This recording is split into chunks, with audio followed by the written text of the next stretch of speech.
Aspergillus ये एक एस्कोमाइसीट है, मतलब एक सैक फंजाई है। एस्परजिलस को फर्स्ट डिस्कवर और कैटलॉग किया गया था इटली में, जहाँ पे एक इटालियन प्रीस्ट माइकेली ने इसकी डिटेल स्टडी किया था।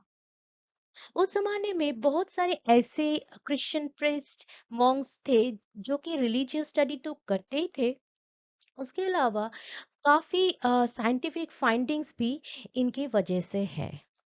जैसे एक ऑस्ट्रियन मॉन्क ग्रीगर मेंडल, जिन्होंने लॉ ऑफ इनहेरिटेंस इन्होंने स्टडी किया है, और इन्होंने इसकी जो फाइंडिंग्स है on P plants, that was law of inheritance. अब एस्परजिलस जो है ये एमएससी और बीएससी सिलेबस में तो है ही, लेकिन ऐसे भी ये काफी इम्पोर्टेंट है from the economic point of view, क्योंकि this is the fungi that is responsible for a wide range of diseases both plant as well as animal. मतलब फाइनेंशियल लॉस तो होता ही है, और काफी पैथोजेनिक भी है।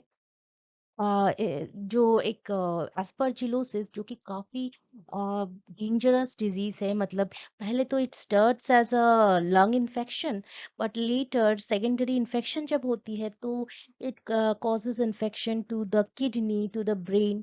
और ये जो ब्रेन में इसकी जो माइसेलियम है, ये जब ब्रेन में पहुंचता है तो ब्रेन में एक हाइफल मास, एक हाइफल नोड्यूल्स बना लेते हैं। इसकी जो वजह से, इस नोड्यूल्स के वजह से उसकी जो ब्लड या सीएन सेरिब्रोस्पाइनल फ्लूइड जो है वो इजीली मूव नहीं कर पाता, उसका सर्कुलेशन नहीं हो पाता। और इसी वजह से जब सीएनएस सेंट्रल नर्वस सिस्टम में इसकी या ब्रेन में इसकी जो हाइफल इन्फेक्शन हो जाती है, तब most of the time it leads to stroke. So हम देख ही रहे हैं कि एस्कोमाइसिड्स बहुत ही एस्परजिलस बहुत ही इम्पोर्टेंट एक फंजाई है from the economic point of view. Hello friends, I am doctor Ayantika Das. Welcome to botany with Ayantika. मैं ऐसे ही बोटनी रिलेटेड टॉपिक पे वीडियो बनाती रहती हूँ, और आज मैं डिस्कस करने वाली हूँ एस्परजिलस। लेक्चर वीडियो दो पार्ट में होंगे। पहले पार्ट में इस पार्ट में मैं डिस्कस करने वाली हूँ एक ओवरव्यू ऑफ एस्परजिलस, इसकी मॉर्फोलॉजी और एनाटॉमी क्या है, और इसकी इकोनॉमिक इकोलॉजिकल रिसर्च सारे जो है इम्पोर्टेंस क्या है। नेक्स्ट पार्ट में मैं डिस्कस करने वाली हूँ reproduction and life cycle. So let's begin the video.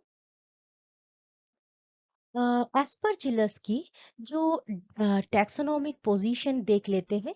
Aspergillus की टैक्सोनॉमिक पोजीशन डिवीजन एस्कोमाइकोटा। ना एस्कोमाइकोटा में सारे जो है इसकी कैरेक्टरिस्टिक फीचर है कि इसकी जो रिप्रोडक्टिव फ्रूटिंग बॉडी, जो कि fruiting body in the sexual stage, जैसे जो टीलोमॉर्फ है उसमें मोस्टली वी आर सीइंग उसकी जो फ्रूटिंग बॉडी है आइदर तो ओपन सैक या एक क्लोज्ड सैक, ये है इसकी फ्रूटिंग बॉडी। ये कैरेक्टरिस्टिक फीचर रहती है एस्कोमाइकोटा की।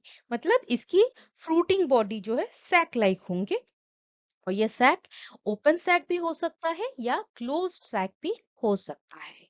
इनफैक्ट इसकी वजह से इस एस्कोमाइकोटा को सैक फंजाई भी बोला जाता है। और इसकी जो और एक कैरेक्टरिस्टिक फीचर है कि इसकी जो फंगल हाइफा है, इसकी सेप्टेशन जो है ये कंप्लीट नहीं है, एक बीच में एक गैप रह ही जाती है। तो इसकी सेप्टम जो है या डिविशंस वो कंप्लीट नहीं है। क्लास यूरोटियोमाइसिटिस, क्लास यूरोटियोमाइसिटिस में जो है ये काफी इंपॉर्टेंट क्लास है। इनफैक्ट एस्परजिलस के अलावा भी और एक बहुत ही इंपॉर्टेंट फंजाई जैसे पेनिसिलिन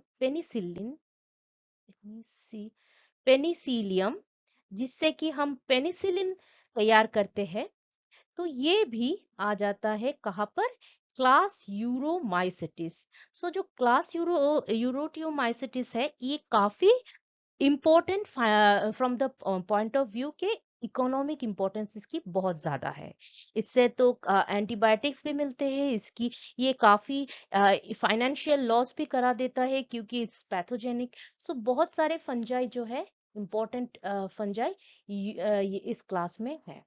और ऑर्डर यूरोटियालिस, ये ऑर्डर यूरोटियालिस में मोस्टली सैप्रोबिक फंजाई, ब्लू या ग्रीन मोल्ड, ये जो कि काफी pathogenic, and because it is saprophytic it can grow on both dry as well as wet सब ग्रेन्स। जैसे ड्राई फूड जैसे ग्रेन्स के ऊपर भी ये ग्रो कर लेता है, और ये काफी जैसे फ्रूट्स जिनमें मॉइस्चर कंटेंट काफी हाई है, तो इसमें भी ग्रो कर लेता है।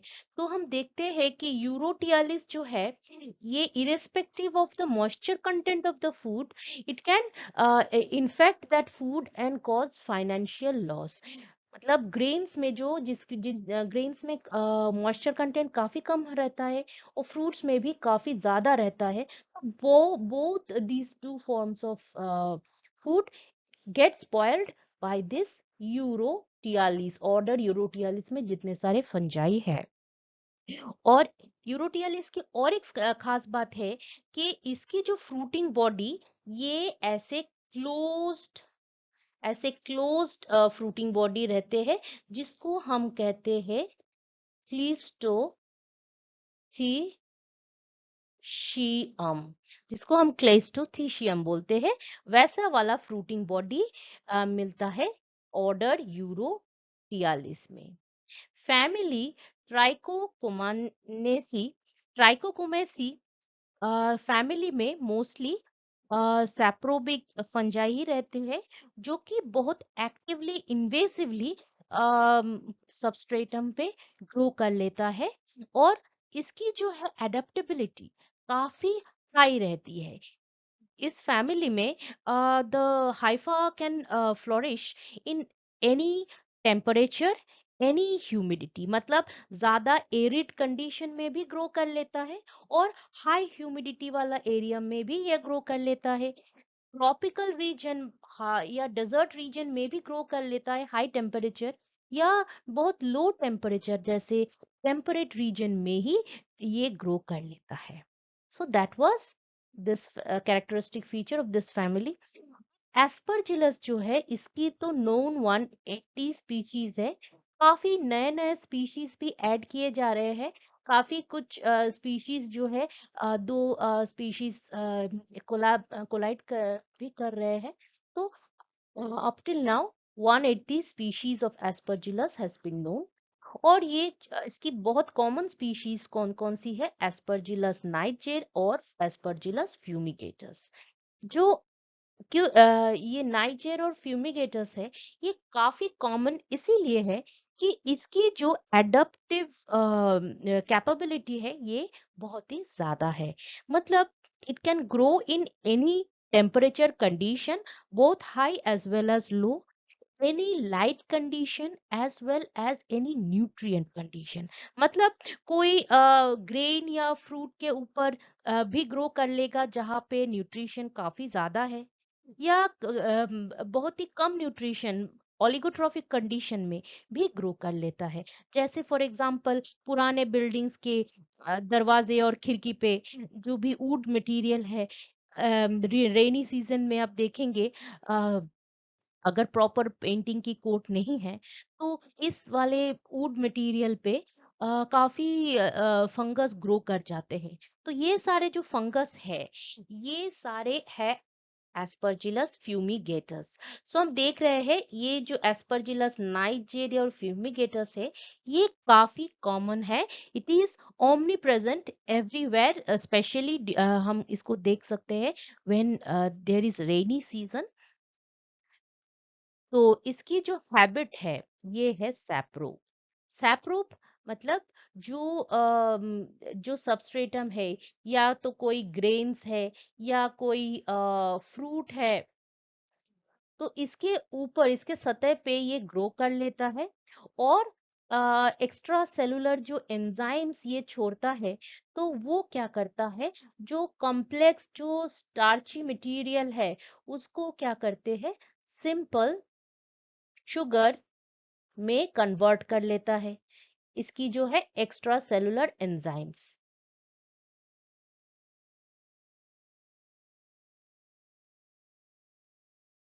सो जो भी सैप्रोब्स है ये एक्स्ट्रासेलुलर एंजाइम्स छोड़ता है और कॉम्प्लेक्स फूड मैटर को सिंपल फूड मैटर में कन्वर्ट करके उसी को फिर एब्जॉर्ब कर लेता है। तो बाय हैबिट इट इज सैप्रोब। और इसकी जो डिस्ट्रीब्यूशन है कॉस्मोपॉलिटन। क्यों? क्योंकि ये बहुत ही different range of climatic condition में सरवाइव कर लेता है due to its adaptive capabilities. और इसकी जो हैबिटेट है ये काफी, इसकी रेंज काफी ज्यादा है, क्योंकि ये हाई ऑस्मोटिक प्रेशर, मतलब जहाँ पे आयनिक कंसंट्रेशन काफी ज्यादा है due to high concentration of salt, sugar and salt. तो हाई कंसंट्रेशन सॉल्ट या शुगर में जो जहाँ पे ऑस्मोटिक प्रेशर काफी ज्यादा रहते हैं, दूसरे सेल्स जो है बस्ट कर जाते हैं। पर ये जो अपना फंजाई है एस्परजिलस, ये ऐसे कंडीशन में भी ग्रो कर लेता है, मतलब when the solution or the surrounding is hypertonic, तभी भी ये ग्रो कर लेता है। हाई एरोबिक कंडीशन में भी ग्रो कर लेता है। हमको पता है कि मोस्टली जो फंजाई है ये ग्राउंड के नीचे, मतलब in the soil it grows, तो वहां पे कंडीशन थोड़ा एनारोबिक रहती है। पर ये जो है ये काफी हाई अमाउंट ऑफ ऑक्सीजन वाला एटमॉस्फेयर जो है इसमें भी इजीली ग्रो कर लेता है, मतलब it is tolerant to high concentration of oxygen also. अब ये जो सबस्ट्रेट जिसपे ये ग्रो करता है, ये अगर कार्बन रिच है, जैसे कोई कार्बोहाइड्रेट सोर्स, जैसे कोई फ्रूट्स हो गया, ग्रेन्स हो गया, डिकेइंग वुड लॉग हो गया, तो ये सारे जो है इसमें ये ग्रो कर लेता है, मतलब कार्बन रिच सबस्ट्रेट पे ग्रो कर लेता है।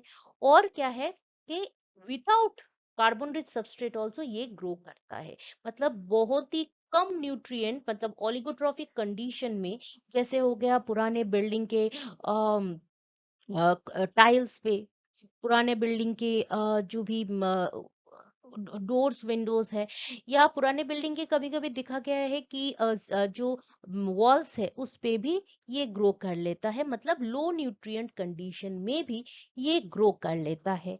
और इसकी टेम्परेचर टॉलरेंस जो है ये तो काफी हाई रेंज की है, मतलब 12 डिग्री के लो टेम्परेचर से 65 डिग्री के हाई टेम्परेचर में भी ये ग्रो कर लेता है।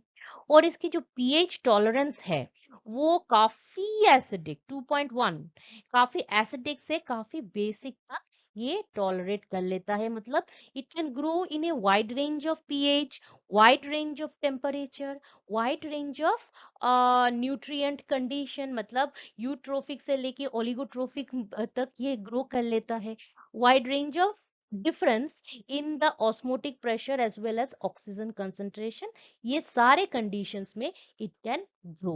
So we can say that this is a super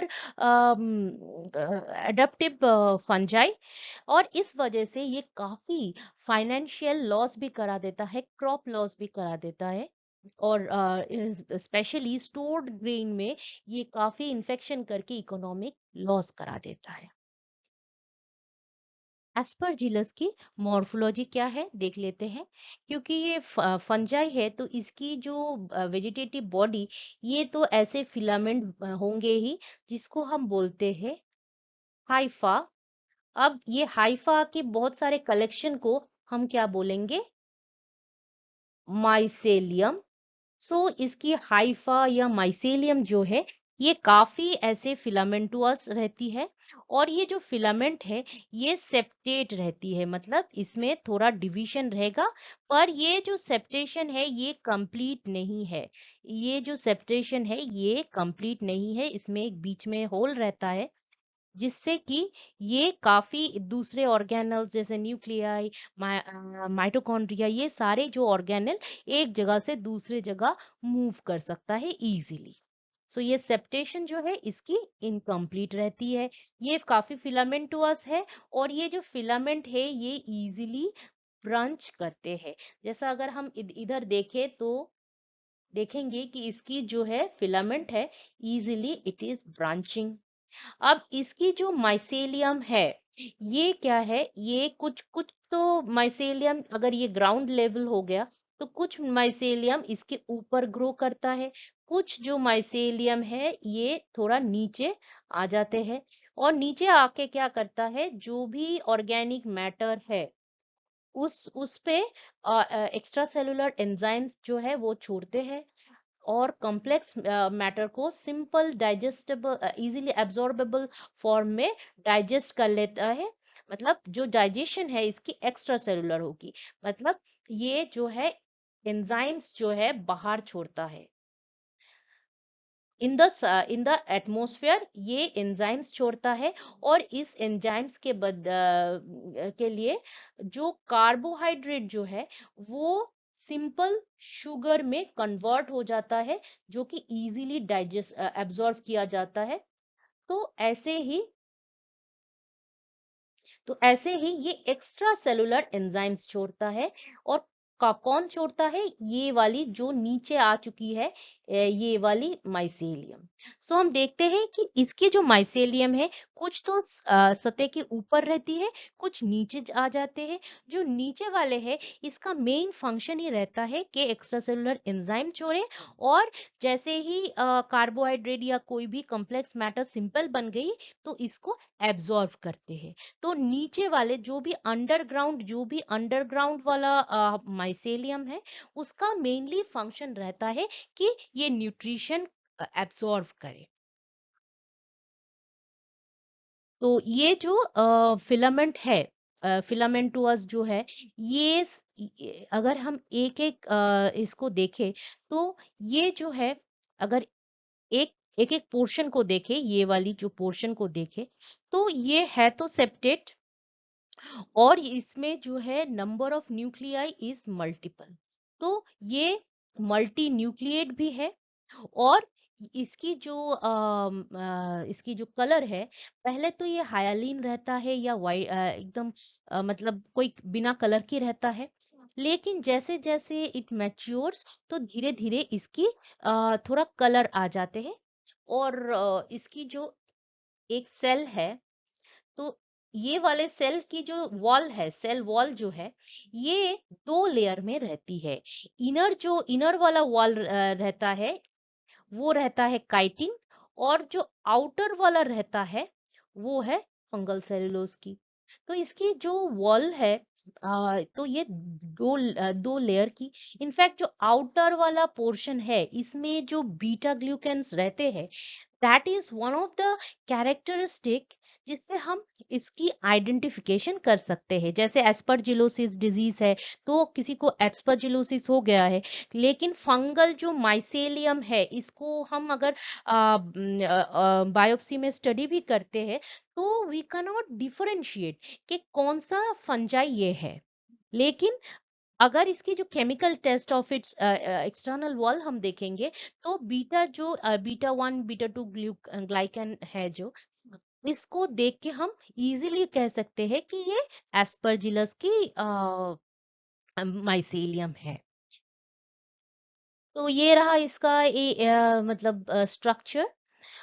और ये जो फिलामेंट है काफी ब्रांच्ड, फ्रीली ब्रांच कर जाता है, इसकी ग्रोथ रेट भी काफी रहती है, तो ये काफी इजीली और बहुत फास्ट ये सबस्ट्रेटम पूरा ये छा जाता है, एक डेंस मैट जैसा तैयार कर लेता है।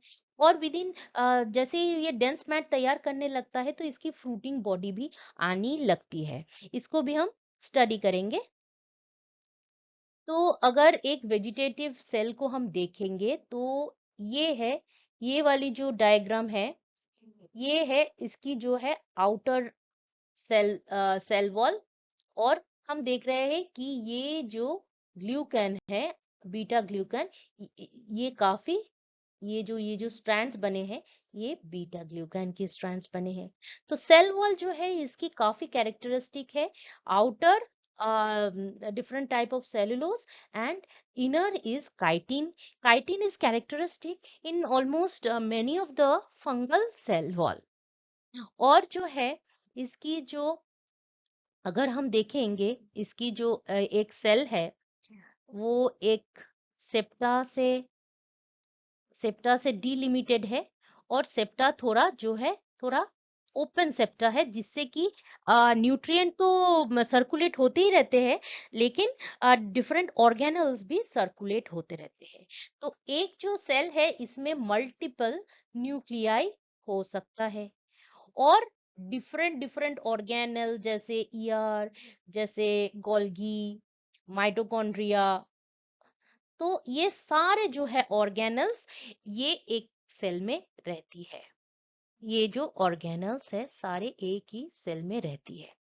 और इसकी जो रिजर्व फूड मैटर है ये है लिपिड ग्लोब्यूल्स। तो इसकी जो एस्परजिलस है it stores fat rather than starch. और ये जो माइसेलियम बनाते हैं, ये जो माइसेलियम बनाते हैं, तो ये जो हाइफल माइसेलियम बनाते हैं ये apart from producing fruiting body, ये थोड़ा जैसे टेम्परेचर बहुत ज्यादा हो गया है और ह्यूमिडिटी भी कम हो गई है, तो तब पेरिनेट करने के लिए एक डोर्मेंट फेज जो है, जैसे स्क्लीरोटियम जिसको हम बोलते हैं, वो स्क्लीरोटियम भी प्रोड्यूस कर लेता है। ऐसे तो स्क्लीरोटियम कुछ ये वाली है जो स्क्लीरोटियम, तो हम देखते हैं कि ऑलमोस्ट ये थोड़ा ग्लोब्यूलोज या सब ग्लोब्यूलोज शेप का रहता है। और ये जो स्क्लेरोटियम है ये थोड़ा कलर्ड रहती है। कलर्ड क्यों? क्योंकि इसमें है जो है मेलानिन है, मेलानिन, मेलानिन। और मेलानिन क्यों है? क्योंकि प्रोटेक्शन करना है यूवी रेज से। तो जो स्क्लेरोटियम है हम देख रहे हैं ये थोड़ा गोल जैसा बॉडी है, और ये थोड़ा कलर्ड भी है क्योंकि मेलानिन है। और मेलानिन क्यों है? क्योंकि ये सन से प्रोटेक्ट करने के लिए, क्योंकि धूप से अगर प्रोटेक्ट हो जाता है, इसकी जो स्क्लेरोटियम है इसकी वॉल तो काफी मोटा रहती है। इसकी जो स्क्लेरोटियम जो है फंगल हाइफे से बनती है, पर इसकी जो वॉल है ये एक्सेप्शनली मोटी रहती है। और क्योंकि ये काफी मोटी रहती है और ये क्लोजली पैक्ड रहती है, तो ये डेसिकेशन से इजीली प्रोटेक्ट होता है, मतलब कम पानी वाला पीरियड में भी ये प्रोटेक्टेड रहता है। क्यों? नंबर वन पॉइंट है कि ये फंगल जो हाइफा है ये काफी क्लोजली पैक्ड रहती है, टाइटली पैक्ड रहती है। दूसरा पॉइंट है इसकी जो वॉल है ये काफी मोटी हो जाती है। और तीसरा जो पॉइंट है वो क्या है? ये इसमें प्रोटेक्शन के लिए मेलानिन भी रहता है। और ये जो स्क्लेरोटियम है ये फाइनली ऐसा कुछ ऐसा दिखता है, फाइनली ऐसा दिखता है। ये है स्क्लेरोटियम। तो देखते हैं फाइनल जो स्क्लेरोटियम है ये काफी ब्राउनिश कलर का है। और ये क्या है कि एक लंबा पीरियड तक ये ऐसे ही पड़ा रह सकता है। और जैसे ही पानी अवेलेबल रहता है सराउंडिंग एटमॉस्फेयर में, तब ये जर्मिनेट करके एक फिर से एक माइसेलियम बना लेता है। तो दिस इज द पेरिनेटिंग स्ट्रक्चर जो कि काफी डोरमेंट रहती है, और जैसे ही पानी या फेवरेबल कंडीशन आ जाता है तो again it start producing new mycelium. Thallus की जो स्ट्रक्चर है, वैसे तो हमने देख ही लिया है कि ये फिलामेंटस है और फिलामेंट की एक एक सेल कैसा है। पर अब देखते हैं कि जैसे फ्रूटिंग बॉडी जो कि बनता है वो कैसा है। तो देखते हैं हम, ये जो है फंगल जो हाइफा है ये हॉरिजॉन्टली जा रहा है, लेकिन जब फ्रूटिंग बॉडी बनाएंगे, ये है एसेक्सुअली फ्रूटिंग बॉडी। एसेक्सुअल जो रिप्रोडक्शन है हमको पता है कि एस्परजिलस की सेक्सुअल और एसेक्सुअल रिप्रोडक्शन दो होते हैं। और ये जो एसेक्सुअल रिप्रोडक्शन जो कि जो कोनिडिया बनती है, ये वाली कोनिडिया, ये कुछ ऐसा दिखता है। तो हमको दिखता है कि एक जो है ऐसा टी शेपेड सेल है। नॉर्मल जो हाइफा रहती है तो वो ऐसा चपटा सिलिंड्रिकल रहती है, पर ये थोड़ा टी शेपेड है। और ये जो एक चपटा हाइफा से थोड़ा सा ऊपर का जो प्रोट्यूबरेंस हुआ, उसके वजह से जो टी शेप बनी, तो इसके ऊपर से एक दूसरा, एक बहुत ही लंबा सा सिलिंड्रिकल हाइफा निकलता है, जो कि वर्टिकल है। वो तो पुराना जो हाइफा था वो हॉरिजॉन्टल चल रहा था, लेकिन ये जो टी शेपेड सेल जिसको फूट सेल बोलते हैं, इससे जो हाइफा निकला वो है वर्टिकल, मतलब एकदम खड़ा हो। तो वो जो है उसकी जो टिप है ये थोड़ा सोलन हो गया। और ये वाला सोलन पार्ट को हम क्या बोलते हैं? वेसिकल बोलते हैं। तो और ये वाला पार्ट जो है इसको हम कोनिडियोफोर बोलते हैं। तो एकदम देख रहे हैं ये वाली जो है ये है फूट सेल से जो हाइफा निकला इसको हम बोलते हैं कोनिडियोफोर। जो जिसकी जो टिप है ये थोड़ा सोलन हो गया और इसको हम बोलते हैं वेसिकल।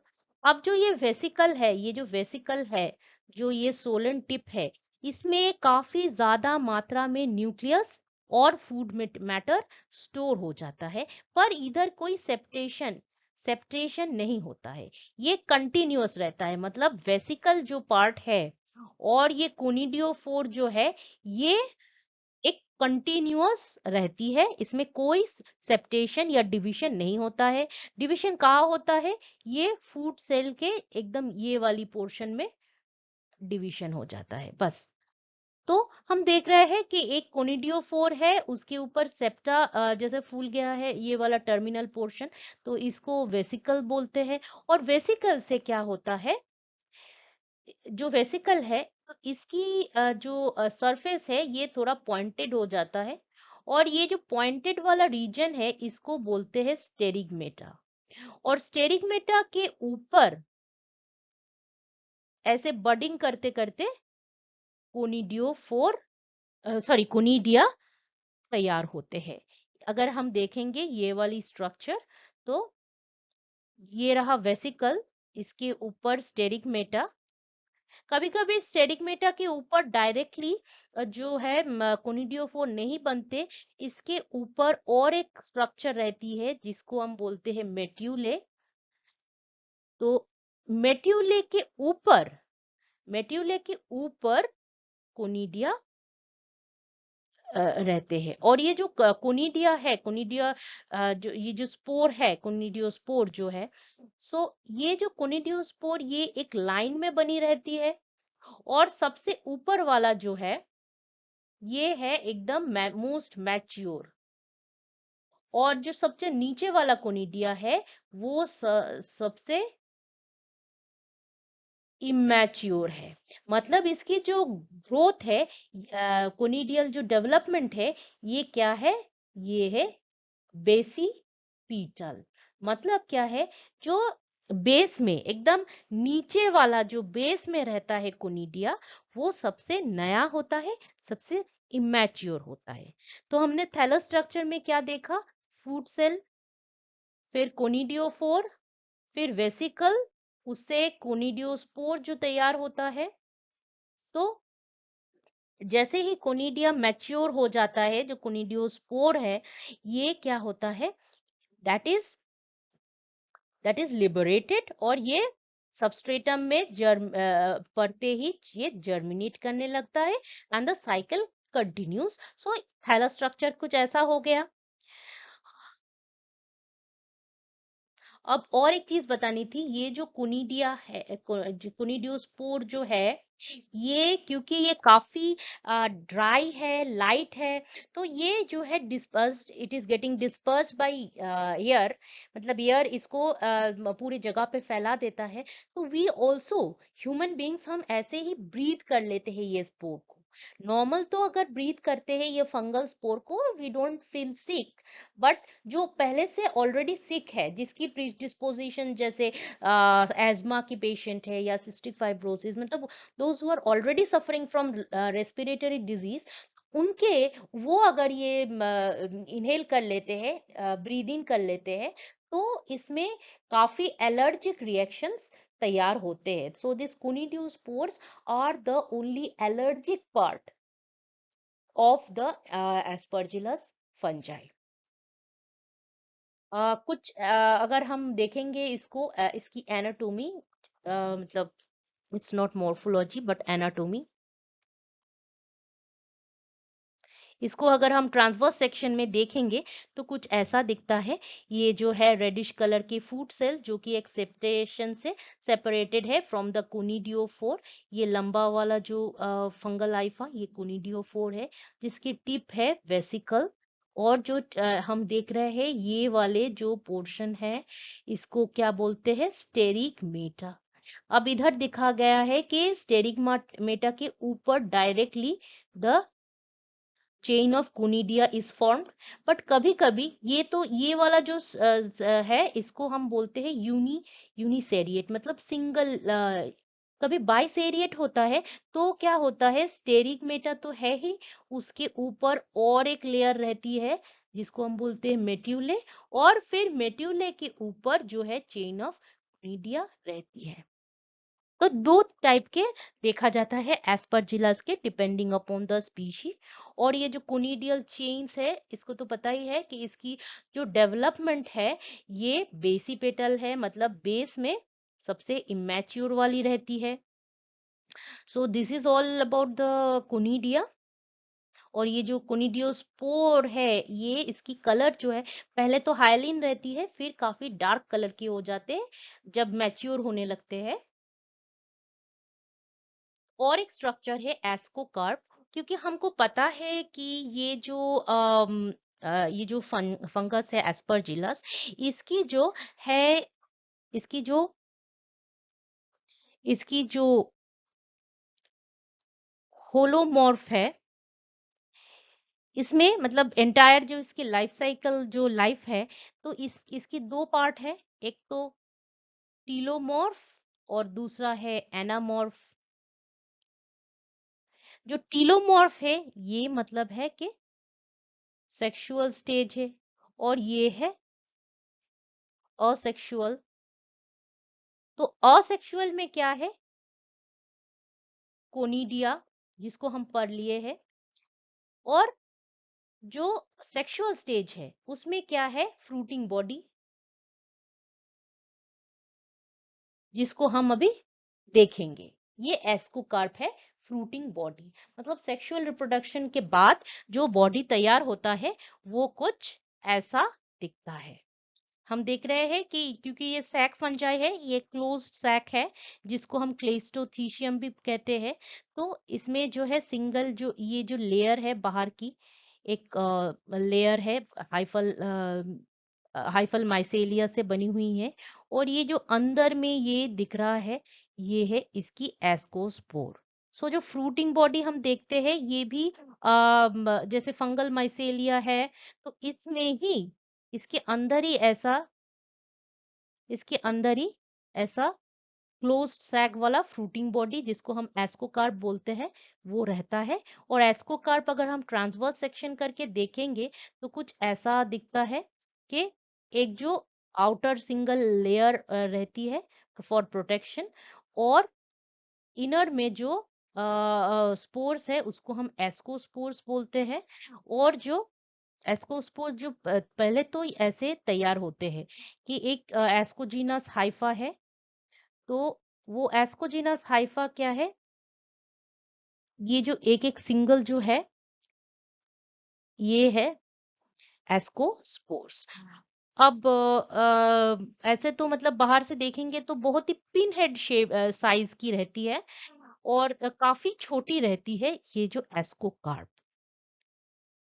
और ये जो एस्कोकार्प से जो एस्कोस्पोर्स निकलते हैं, ये वाली, तो ये जो है क्योंकि ये एक एस्कोमाइसीट्स है तो इसकी जो स्पोर है ये यूजुअली नॉन मोटाइल रहती है।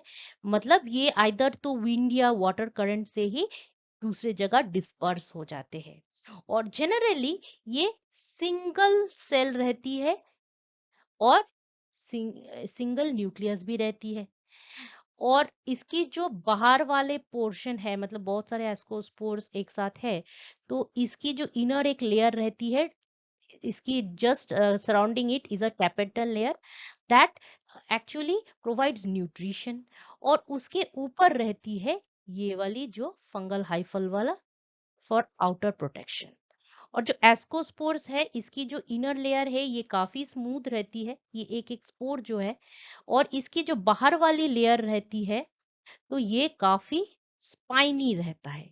ये रहा एस्कोस्पोर्स का ट्रांसवर्स सेक्शन जो कि दो लेयर की बनी होती है और थोड़ा ग्लोबोस शेपेड भी रहता है।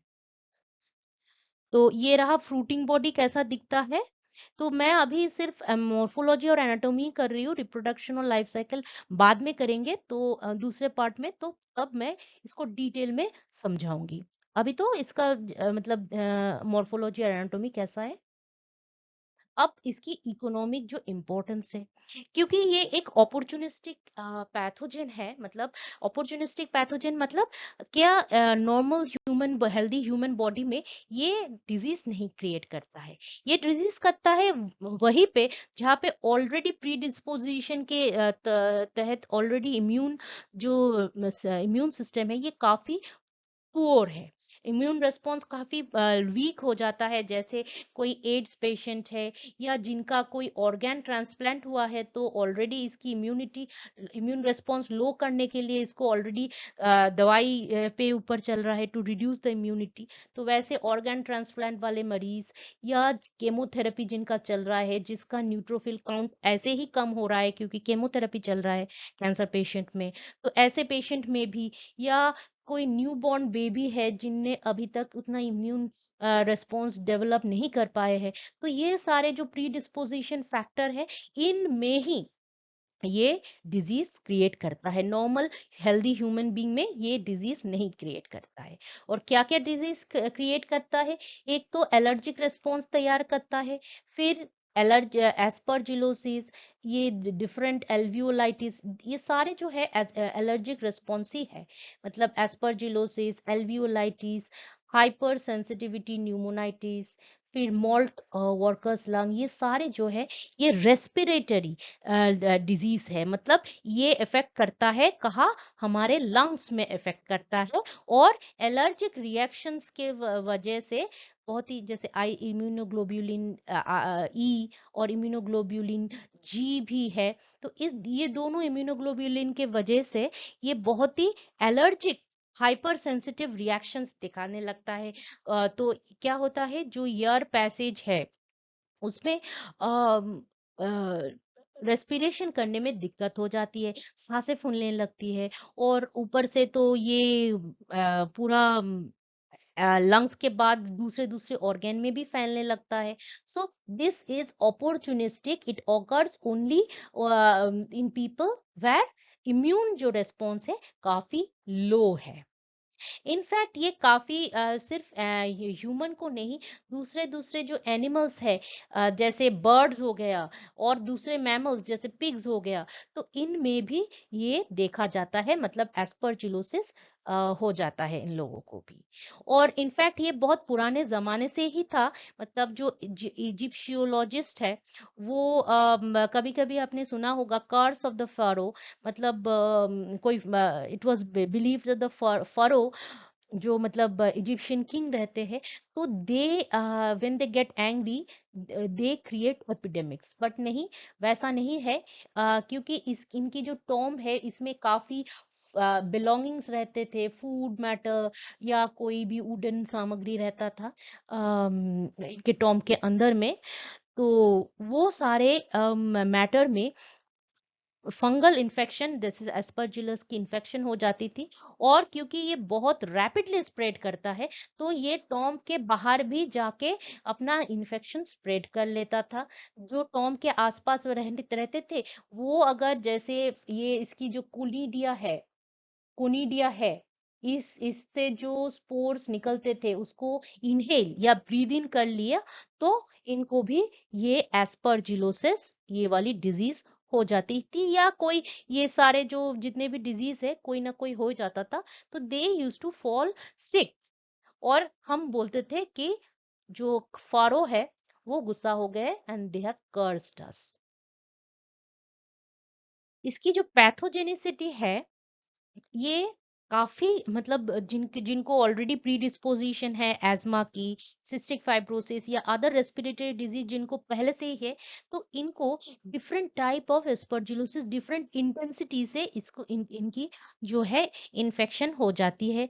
तो ये है डिफरेंट वेरिएंट, जैसे acute invasive aspergillosis, allergic bronchopulmonary aspergillosis, disseminated. तो ये डिफरेंट टाइप के एस्परजिलोसिस है, एस्परजिलोमा है। तो ये पहले तो लंग्स को इफेक्ट करता है, इंसान की जो लंग्स को इन्फेक्ट करता है। फिर जाके ये है प्राइमरी इन्फेक्शन।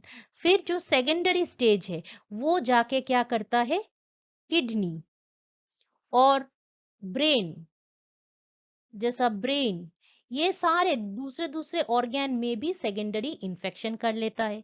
और सेकेंडरी इन्फेक्शन स्पेशली अगर किडनी डैमेज हो गया या ब्रेन में क्या होता है, जब ब्रेन में ये इन्फेक्शन करता है तो जनरली स्ट्रोक हो जाता है, इंसान को स्ट्रोक हो जाता है। तो हम देखते हैं कि ये काफी फैटल हो सकता है। तो इसीलिए ये वाली वोरी वोरिकानाजोल या एम्फोटेरिसिन बी, ये सब यूज करते हैं just to reduce the amount of infection. पर ये जो एंटी फंगल जो भी है, ये इनकी काफी साइड इफेक्ट्स रहती है। तो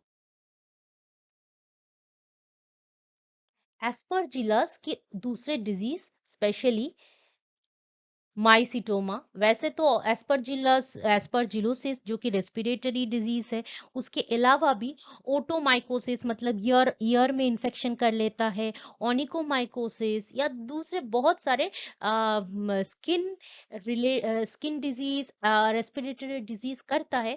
पर ये जो माइसिटोमा है या यू माइसिटोमा या मधुरा फीट जिनको बोलते हैं, ये काफी डैमेजिंग है, क्योंकि ये ऊपर ऊपर से स्किन में इन्फेक्शन कर लेता है। सिर्फ ऐसा नहीं, ये जाके बोन में भी डिफॉर्मिटी कर देता है। मतलब बहुत दिन का अगर पुराना माइसेटोमा या मधुरा फीट है, तो आपकी बोन में भी ऐसा डिफॉर्मिटी दिख जाएगा। और इनफैक्ट ये जो माइसेटोमा है, इसको सर्जिकली रिमूव करते हैं।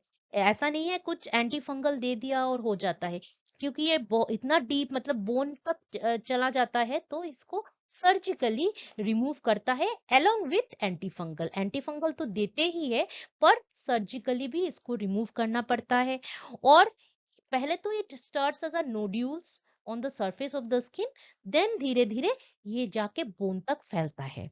और this is a very common tropical disease, मतलब गर्मी के जगहों पे ये मिल जाता है, जैसे सब सहारा का अफ्रीका या नॉर्थ अफ्रीका की दूसरे दूसरे रीजन में, फिर साउथ अमेरिका, मेक्सिको, ये गर्मी वाला जगह में ये माइसिटोमा जो कि एक एस्परजिलस वाला डिजीज है, पाए जाते हैं। तो हम देखते हैं कि ये जो एस्परजिलस है, ये काफी ह्यूमन डिजीज क्रिएट कर लेता है।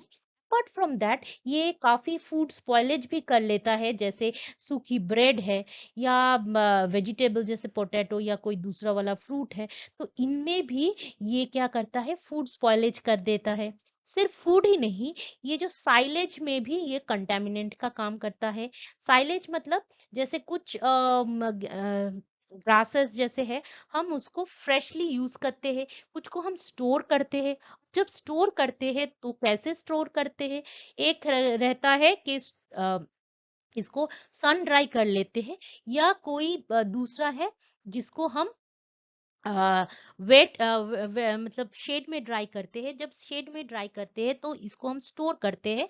तो कहाँ पर स्टोर करते हैं? साइलोज में। साइलोज मतलब अब देखेंगे बड़े बड़े ऐसे साइलोज बने रहते हैं ग्रेन की।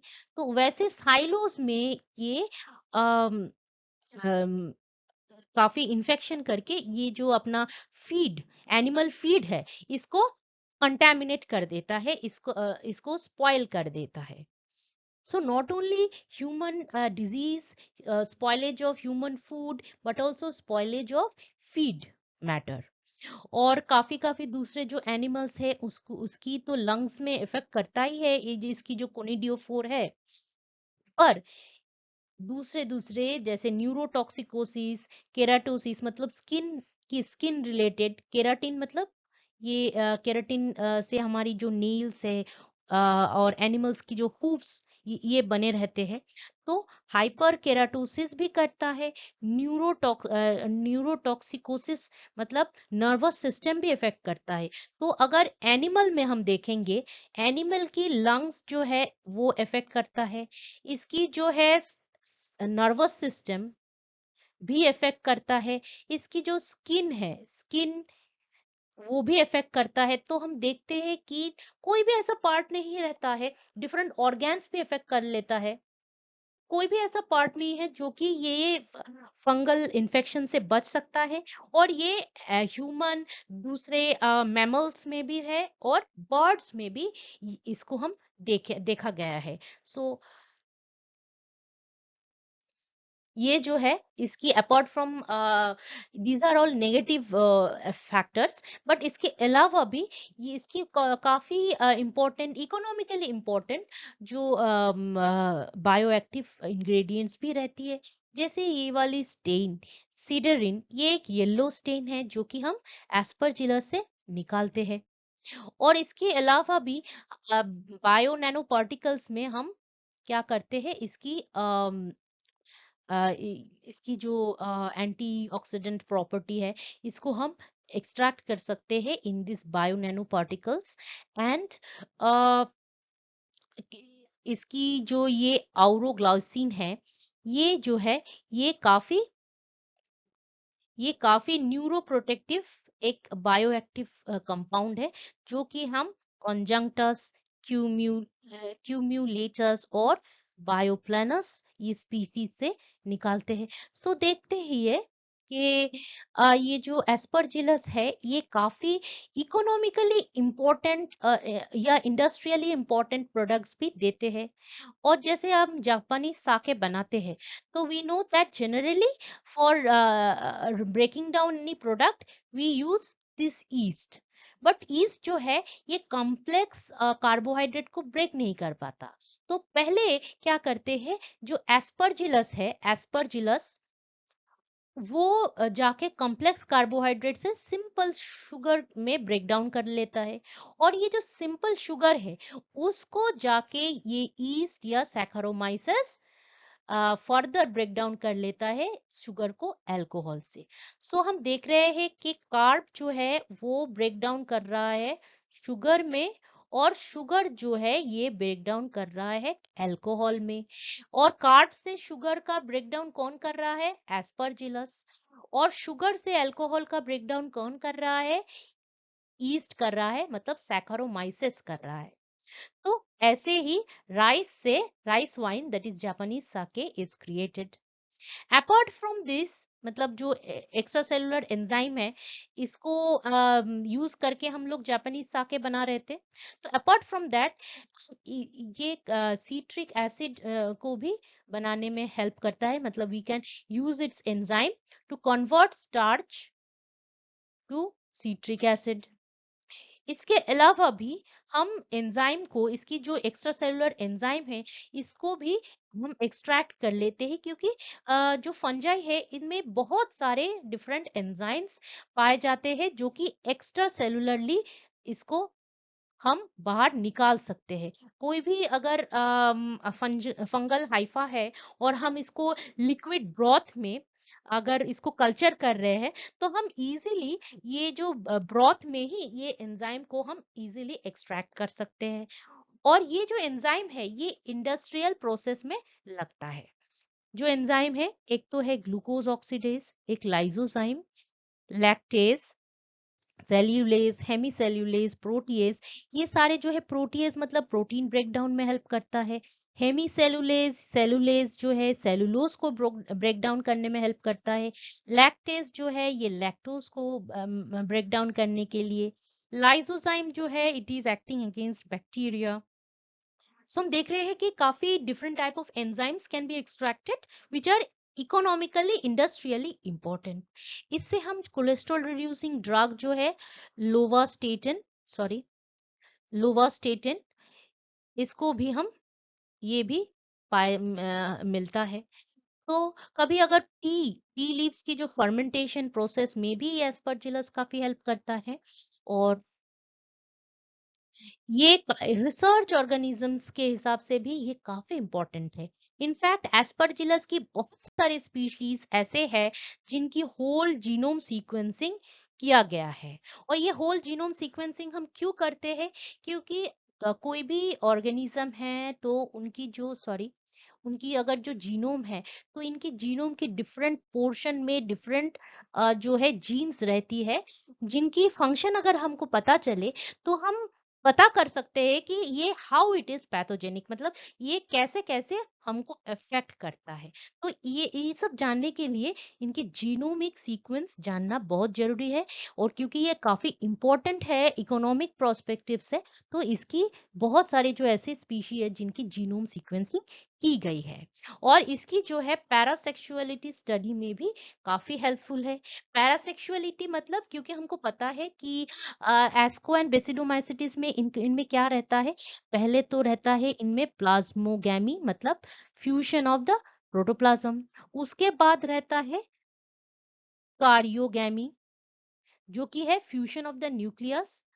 और न्यूक्लियस फ्यूजन होने के बाद मतलब प्लाज्मोगैमी में क्या रहता है? न्यूक्लियस फ्यूजन नहीं हुआ है, जस्ट प्रोटोप्लाज्म फ्यूजन हुआ है। कारियोगैमी में न्यूक्लियस फ्यूजन हो गया है तो फिर डिप्लॉयड बन गया है। और फिर जैसे ही डिप्लॉयड बनता है तो फिर मियोसिस या रिडक्शन डिवीजन, जिनमें क्या फिर से हैप्लॉयड बन जाता है, फिर से हैप्लॉयड बन जाता है। तो ये जो प्लाज्मोगैमी है, कारियोगैमी है और मियोसिस है, ये तीनों जो है ये थोड़ा मतलब एक के बाद ही एक तुरंत नहीं बनता है, तो इनमें काफी गैप रहती है। पर ये गैप कितना रहेगा, किस पॉइंट पे रहेगा, ये जो है ये एस्कोमाइसिट्स में ये फिक्स्ड नहीं रहता है। And that is what we call parasexuality. तो पैरासेक्सुअलिटी के स्टडी के लिए भी ये काफी मॉडल ऑर्गेनिज्म है।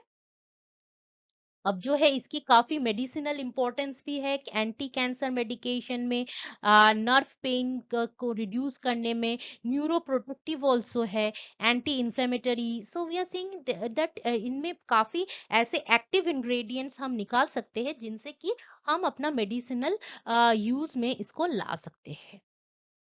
ये काफी neurotoxin, we know that toxin, neurotoxin जो है ये काफी डैमेजिंग टू आवर बॉडी। पर कभी कभी ये टॉक्सिन भी अपने मेडिसिनल यूज में किया जाता है, जैसे कभी कभी इम्यूनोथेरेपी में भी किया जाता है। तो हम देखते हैं कि इनमें बहुत सारे एफ्लाटॉक्सिन्स भी है, स्टेरिगमेटोसिस्टिन ये भी एक टॉक्सिन है, ओक्रा टॉक्सिन। सो बहुत सारे डिफरेंट टाइप के टॉक्सिन्स हम इससे एक्सट्रैक्ट कर सकते हैं, जो कि हम बायोटेक में यूज करके इससे भी मेडिसिनल बेनिफिट्स ला सकते हैं।